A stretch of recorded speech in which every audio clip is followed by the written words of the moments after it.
নগাঁৱৰ নেহেৰুবালিত ভোগালীৰ উৎসাহ দেখিবলৈ পোৱা গৈছে। কলঙৰ বাকুৰিৰ নেহেৰুবালিত 113 সংখ্যক ভোগালী বিহু উদযাপন কৰা হয়। 6 দিনীয়া কাৰ্যসূচীৰে উদযাপন কৰা হৈছে বিহু আৰু আজি দ্বিতীয় দিনটোত বিভিন্ন ধৰণৰ বৰ্ণাঢ্য কাৰ্যসূচী আছে। আমি ইতিমধ্যে উল্লেখ কৰিছোঁ যিহেতু কলঙৰ বাকুৰিৰ নেহেৰুবালিত আজি 113 সংখ্যক ভোগালী বিহু উদযাপন কৰা হৈছে আৰু নগাঁৱৰ আচলতে মাঘ বিহুৰ যি আয়োজন সেই আয়োজন আচলতে খুব সুন্দৰ হৈ উঠিছে। নেহেৰুবালিৰ 113 সংখ্যক এবাৰ ভোগালী বিহু 6 দিনীয়াকৈ তেওঁলোকে উদযাপন কৰিছে। মাঘ বিহু আজি দ্বিতীয় দিনটোত বিভিন্ন ধৰণৰ বৰ্ণাঢ্য কাৰ্যসূচী আছে। আমাৰ নগাঁৱৰ সতীৰ্থ সাংবাদিক তপন আছে লাইভত, আমি তেওঁৰ সৈতে পোনপটীয়াকৈ সংযোগ স্থাপন কৰিছোঁ। তপন, 113 সংখ্যক আজি আচলতে মাঘ বিহু তেওঁলোকৰ আয়োজন, আজি বিভিন্ন ধৰণৰ বৰ্ণাঢ্য কাৰ্যসূচী আছে। অনুষ্ঠান কেনেধৰণে আৰম্ভ হৈছে, কি কি কাৰ্যসূচী ৰখা হৈছে? তপন।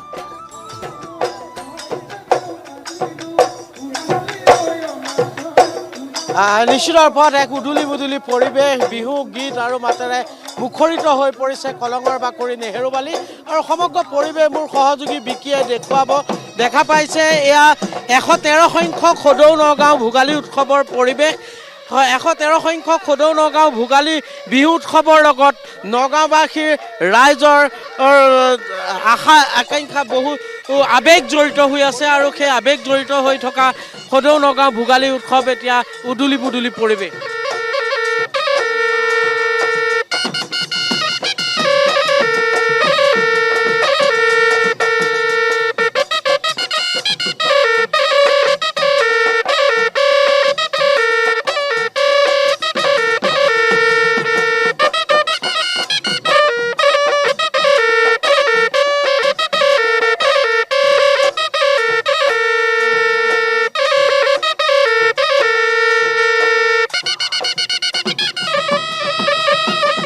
ছদিনীয়া বৰ্ণাঢ্য কাৰ্যসূচীৰে এই ভোগালী উৎসৱ অনুষ্ঠিত হৈছে কালিৰে পৰা আৰু আজি দ্বিতীয়টো দিনৰ প্ৰথমে পতাকা উত্তোলনৰ কাৰ্যসূচী অনুষ্ঠিত হয় আৰু তাৰ পিছতে পৰম্পৰা ৰক্ষা কৰি যি মেজি প্ৰজ্বলন দাহ কৰা হয় আৰু তাৰ পিছত এতিয়া সকলোৱে একেলগে এনেদৰে বিহু মাৰিছে। বিশেষকৈ যি প্ৰদৰ্শনীৰ ব্যৱস্থা কৰিছে, য'ত ঐতিহ্যমণ্ডিত ৰংঘৰ নিৰ্মাণ কৰিছে, ৰংঘৰ উপস্থাপন কৰিছে, ৰংঘৰৰ সন্মুখত কেনেদৰে মহৰ যুঁজ হয় সেই ছবি উপস্থাপন কৰিছে আৰু ৰংঘৰৰ সন্মুখত এতিয়া নগঞা ডেকা গাভৰুৱে এনেদৰে বিহু গাই, বিহু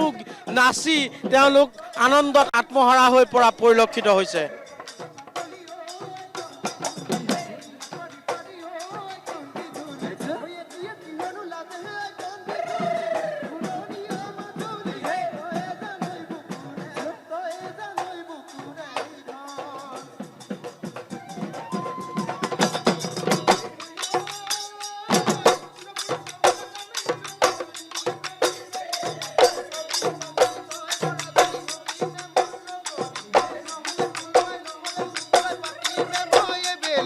पाती में मोये बेली बिया, ओ पाती में मोये बेली, पाती में मोये बेली बिया। ए अडुना ए नसीबी ओय जा गई ओ घर नय बातत ना थाकी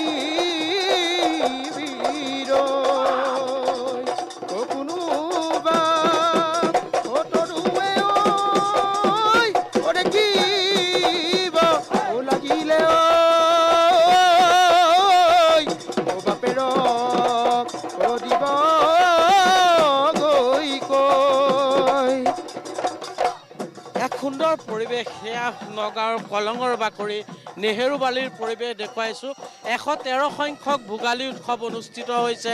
কলঙৰ বাকৰিত আৰু তাত এনেদৰে ডেকা গাভৰু সকলোৱে বিহু মাৰি, বিহু নাচি আনন্দ কৰা পৰিলক্ষিত হৈছে। 6 দিনীয়া বৰ্ণাঢ্য কাৰ্যসূচীৰে ৰঙালী বিহু ভোগালী উৎসৱ অনুষ্ঠিত হৈছে নগাঁও নেহেৰুবালিত আৰু তাত তেওঁলোকে এক সুন্দৰ প্ৰদৰ্শনীৰ ব্যৱস্থা গ্ৰহণ কৰিছে। মই মোৰ সহযোগী বিকিক দেখুৱাবলৈ অনুৰোধ কৰিম। যি নিভাঁজ গ্ৰামাঞ্চলৰ পৰিৱেশ, সেই পৰিৱেশো ফুটাই তোলাৰ প্ৰয়াস কৰিছে। এটা ঘৰ আৰু তাৰ সন্মুখত কেনেদৰে গৰুৰে মৰণা মৰা হৈছিল তাৰ ছবিও তেওঁলোকে উপস্থাপন কৰাৰ প্ৰয়াস কৰিছে আৰু সমান্তৰালভাৱে ৰংঘৰ, যি ৰংঘৰৰ ঐতিহ্য আছে সেই ৰংঘৰৰ বাকৰিতে যিহেতু মহৰ ম'হৰ যুঁজ অনুষ্ঠিত হয় মাঘ বিহুত আৰু সেই দৃশ্যও ইয়াত উপস্থাপনৰ দিহা কৰিছে এক সুন্দৰ পৰিৱেশ এখন নিভাঁজ গাঁৱৰ সুন্দৰ ছবি ইয়াত দাঙি ধৰাৰ প্ৰয়াস কৰিছে আৰু উদুলি মুদুলি হৈ পৰিছে কলঙৰ বাকৰি নেহেৰুবালি আৰু এই মুহূৰ্তত যিহেতু যুৱতীসকল আছে মই তেওঁলোকৰ ওচৰলৈ অকণমান যাব বিচাৰিম কি ক'ব বিচাৰে কেনেকুৱা লাগিছে এই মুহূৰ্তত ভাল লাগিছে ভোগালী উৎসৱ এখন পুৰণা ভোগালী উৎসৱ আৰু সেই ভোগালী উৎসৱত তোমালোকে বিহু নাচিলা কেনেকুৱা কি ক'বা বহুত ভাল লাগিছে হয় মই অকণমান আপোনালোকৰ কি ক'ব বিচাৰে নগাঁৱৰ ভোগালী উৎসৱৰ এক ঐতিহ্য আছে এক পৰম্পৰা আছে 113টা সংখ্যা এইবাৰ ভৰি দিলেহি গতিকে কি ক'ব সঁচাকৈ আমি নগাঁওবাসী হৈ পেলাই আমি সঁচাই গৌৰৱান্বিত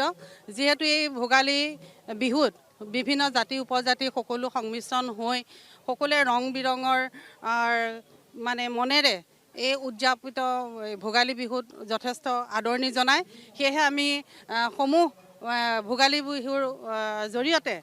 সকলো ৰাইজকে এই অনুষ্ঠানটোলৈ সাদৰে নিমন্ত্ৰণ জনাইছোঁ আহক সকলোৱে ভোগ কৰক আৰু আমাৰ এই ৰঙালী লগতে আমাৰ যিটো ভোগালী বিহুৰ মাদকতা উপভোগ কৰক নিশ্চিত ৰূপত জাতি বৰ্ণ নিৰ্বিশেষে সকলো ইয়াত একত্ৰিত হয় আৰু এক সুন্দৰ পৰিৱেশৰ সৃষ্টি হয় আৰু তাৰ বাবে নগাঁৱৰ কলঙৰ বাকৰি নেহেৰুবালিত এতিয়া উদুলি মুদুলি পৰিৱেশৰ সৃষ্টি হৈছে আমি পুৱা দেখুৱাইছিলোঁ কেনেদৰে ইয়াত পতাকা উত্তোলন হয় তাৰপিছত যি মেজি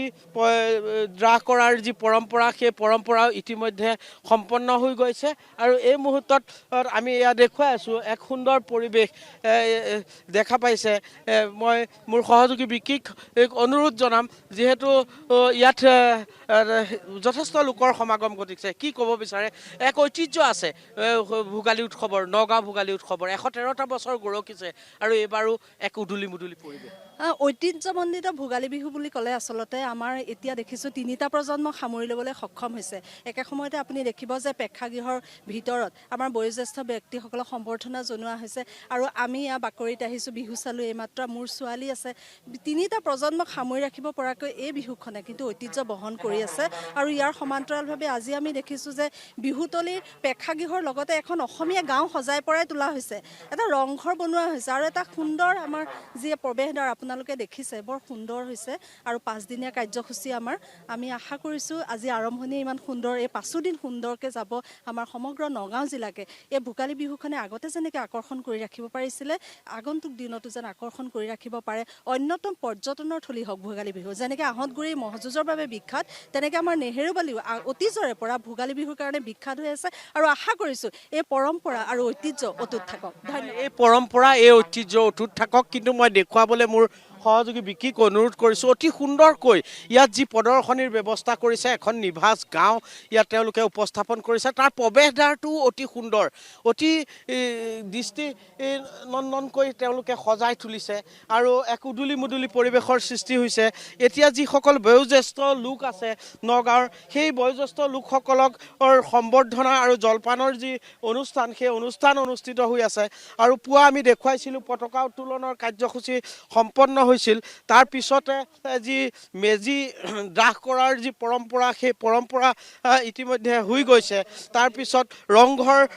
আৰ্হিত যি সুন্দৰকৈ ৰংঘৰ উপস্থাপনৰ দিহা কৰিছিল খেৰেৰে বাঁহেৰে তেওঁলোকে নিৰ্মাণ কৰিছিল সেই ৰংঘৰৰ সন্মুখৰ বিহু আমি দেখুৱালোঁ আৰু এই মুহূৰ্তত এয়া প্ৰেক্ষাগৃহৰ ভিতৰৰ পৰিৱেশ আমি দেখুৱাইছোঁ ইয়াত নগাঁৱৰ বয়োজ্যেষ্ঠ লোকসকল সমবেত হৈছে সকলোৱে ইয়াত তেওঁলোকক বিহু আনেৰে আদৰণি জনোৱা হৈছে আৰু তেওঁলোকক সম্বৰ্ধনাৰ ব্যৱস্থা গ্ৰহণ কৰিছে এক সুন্দৰ উদুলি মুদুলি পৰিৱেশৰ সৃষ্টি হৈছে নগাঁৱৰ ঐতিহ্যমণ্ডিত নেহেৰুবালিৰ এই কলঙৰ বাকৰিত আৰু সেই পৰিৱেশ আমি দেখুৱাই আছোঁ আৰু এনেদৰে দেখিবলৈ পোৱা গৈছে নগাঁও আজি উদুলি মুদুলি হৈ পৰিছে আৰু সকলোকে জ্যেষ্ঠসকলক সম্বৰ্ধনা জনাই আহিছে আৰু ভোগালী উৎসৱৰ আনন্দ আৰু মাজত সকলো একাত্মক হৈ পৰা পৰিলক্ষিত হৈছে কি ক'ব বিচাৰে এক সুন্দৰ পৰিৱেশ সুন্দৰ অনুষ্ঠান এটা মানে নগাঁৱত এনেকুৱা অনুষ্ঠান গোটেই অসমৰ ভিতৰতে বেছ ভাল লগা আৰু মানে আমি গৌৰৱবোধ কৰি এনেকুৱা অনুষ্ঠান লৈ পেলাই নগাঁও ভোগালী উৎসৱৰ ঐতিহ্য আছে নগাঁও ভোগালী উৎসৱৰ লগত আৱেগ জড়িত হৈ আছে আৰু সেই আৱেগ জড়িত হৈ থকা নগাঁও ভোগালী উৎসৱত এতিয়া সকলো একত্ৰিত হৈছে হয় এইটো এটা বৰ আনন্দৰ বিষয় আমাৰ নগাঁৱৰ যিখন ভোগালী সেই ভোগালীত ইমানখিনি মানুহ প্ৰতি বছৰে আহি লগ হয়হি এইবাৰ 113 বৰ্ষত ভৰি দিলেহি আৰু ইয়াৰ যি জয়যাত্ৰা সদায় অক্ষুণ্ণ থাকিব বুলি আমি আশাবাদী আৰু এই ভোগালীক লৈ আমি গৌৰৱান্বিত হয় নিশ্চিত ৰূপত নগাঁওবাসী হিচাপে সকলো এই ভোগালীক লৈ আজি গৌৰৱান্বিত আৰু সেই পৰিৱেশ আমি দেখুৱালোঁ কেনেদৰে এক উদুলি মুদুলি পৰিৱেশৰ সৃষ্টি হৈছে মই যিহেতু আমাৰ জ্যেষ্ঠ সাংবাদিক কনক হাজৰিকা আছে তেখেতৰ ওচৰলৈ যাব এক সুন্দৰ পৰিৱেশ নগাঁৱৰ আমাৰ নগাঁও ভোগালী বিহু এইবাৰ 113 বছৰ ভৰি দিছে আৰু প্ৰতি বছৰে নতুন নতুন চিন্তাধাৰা ভোগালী বিহু উদযাপন কৰা হয় এইবাৰো তেনেধৰণৰ চিন্তা চৰ্চাৰে এই প্ৰদৰ্শনী ব্যৱস্থা কৰা হৈছে আৰু দ্বিতীয়তে বিশেষকৈ ভোগালী বিহুৰ অন্যতম অনুষ্ঠান হ'ল আমাৰ যিসকল বয়োজ্যেষ্ঠ নাগৰিক থাকে নাগৰিকসকলক সন্মান প্ৰদৰ্শন কৰাটো নগাঁও ভোগালী বিহুৰ অন্যতম আকৰ্ষণ হয় নিশ্চিত ৰূপত এনেদৰে দেখিবলৈ পোৱা গৈছে ছদিনীয়া বৰ্ণাঢ্য কাৰ্যসূচীৰে কালিৰে পৰা এই ভোগালী উৎসৱ অনুষ্ঠিত হৈছে আৰু তাক লৈ পেলাই নগাঁৱৰ কলঙৰ বাকৰি নেহেৰুবালি আজি এক উদুলি মুদুলি পৰিৱেশৰ সৃষ্টি হৈছে জীৱনে